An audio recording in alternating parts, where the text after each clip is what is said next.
प्यारे विद्यार्थियों, आज का जो हमारा विषय है बीएससी फर्स्ट ईयर मैकेनिक्स विषय का यूनिट फर्स्ट का टॉपिक है। पिछले वीडियो लेक्चर में हमने वेगों के लॉरेंट रूपांतरण समीकरण याद किए थे। वो किस प्रकार प्राप्त हुए थे वो देखिए।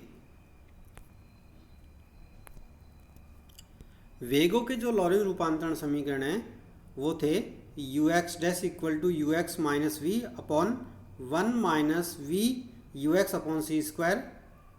दूसरा था u I dash equal to you i upon gamma bracket 1 minus we you x upon C square. U Z dash equal to you z upon gamma 1 minus we you x upon C square. तो ये जो हैं वेगों के Laurent रूपांतरण समीकरण हमें प्राप्त हुए थे। ये जो है एक्स डैश निर्देश तंत्र के जो वेग है उनको एक्स के निर्देश तंत्र में जो वेग हैं उससे रिलेट करते हैं। अगर हम एक्स डैश के स्थान पर एक्स के वेरिएबल लें और एस के जो वेरिएबल है उसके स्थान पर एक्स डैश के वेरिएबल लेंगे तो यही व्युत्क्रम वेगों के लॉरेंट रूपांतरण समीकरण कहलाएंगे। तो व्युत्क्रम लॉरेंट रूपांतरण समीकरण ज्ञात करने के लिए हम v के स्थान पर क्या रखेंगे, माइनस v, ठीक है। और s डैश के स्थान पर s के वेरिएबल और s के वेरिएबल के स्थान पर s dash frame of reference के वेरिएबल हम इसमें रखेंगे तो हमें इनवर्स लॉरेंट रूपांतरण समीकरण प्राप्त हो जाएंगे। देखिए किस प्रकार प्राप्त होंगे। जो वेगों के व्युत्क्रम लॉरेंट रूपांतरण समीकरण हैं वो होंगे u x equal to you x dash plus v upon 1 plus u x dash v upon C square. U i equal to you I dash into under root 1 minus v square upon C square upon 1 plus v you x dash upon C square. U z equal to you Z dash into under root 1 minus v square upon C square upon 1 plus v you x dash upon C square. ये Lorentz रूपांतरण समीकरण हमें प्राप्त होंगे वेगों के और कौन से हैं, व्युत्क्रम, ठीक है। इसमें एस के जो वेरिएबल है उनको हम एस डैश के जो वेरिएबल है उनसे रिलेट कर रहे हैं, ठीक है। यहाँ पर ये जो है क्योंकि हमने जैसे यू आई डैश में क्या लिखा था, यू आई अपॉन गामा था यहाँ पर, ठीक है। तो ये जो गामा है उसको हम क्या लिख सकते हैं, 1 upon under root 1 minus v square upon सी स्क्वायर, ठीक है। तो ऊपर ले जाएंगे तो ये इस प्रकार आ जाएगा। कभी कभार इस जो गामा है उसको हम क्या ले सकते हैं, 1 upon under root 1 minus beta square, ठीक है। तो जहाँ पर बीटा क्या हो जाएगा, v अपॉन सी। इस प्रकार का सिंबल भी हम इस्तेमाल करते हैं, ठीक है। अब देखिए विशेष स्थितियाँ, क्या स्थितियाँ बनेंगी। केस फर्स्ट, जब v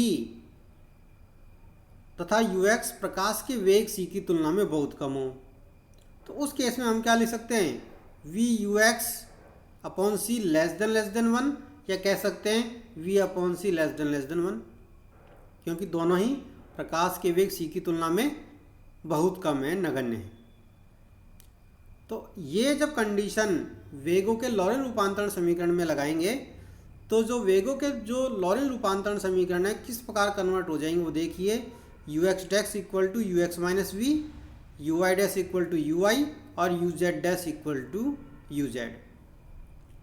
इस प्रकार ये कन्वर्ट हो जाएंगे और ये जो रूपांतरण समीकरण है वो गैलीलियन के वेगों के रूपांतरण समीकरण के अनुरूपी हैं, ठीक है। क्योंकि हम जानते हैं कि जो v लेस देन c की कंडीशन पे गैलीलियन जो ट्रांसफॉर्मेशन इक्वेशन है वो लॉरेंट रूपांतरण समीकरण है वो गैलीलियन रूपांतरण समीकरण में चेंज हो जाती है, कन्वर्ट हो जाती है, ठीक है।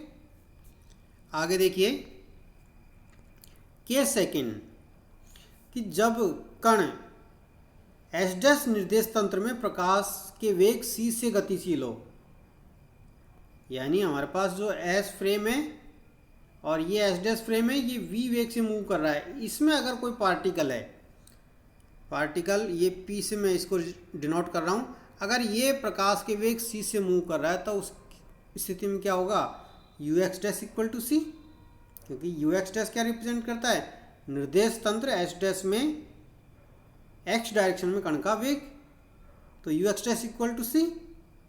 तो उस केस में देखिए हम जानते हैं कि U x dash equal to क्या होता है, U x minus we upon 1 minus we you x upon C square. तो यू एक्स डैश कितना है, सी, तो सी मान रख दिया हमने, u x minus we upon 1 minus we you x upon C square. इसको हल कर लीजिए, तो हल करेंगे तो हमारे पास क्या आ जाएगा, देखिए हल करेंगे तो यू एक्स इक्वल टू सी,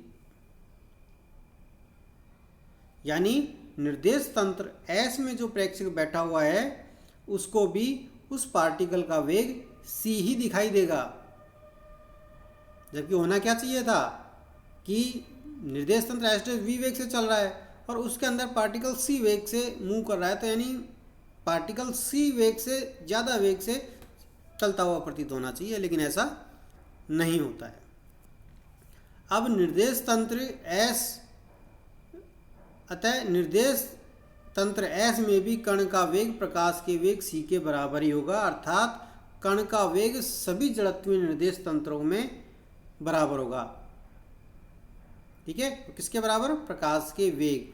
निर्देश तंत्रों के मध्य सापेक्ष गति पर निर्भर नहीं करता है। प्रकाश का जो वेग है वो निर्देश तंत्रों की सापेक्षिक गति पर निर्भर नहीं करता है। और ये जो आइंस्टीन का जो सिद्धांत दिए थे, सापेक्षिकता का जो सिद्धांत दिए थे, उसका महत्वपूर्ण बिंदु था कि प्रकाश का वेग सभी जड़त्वीय निर्देश तंत्रों में अचर रहता है।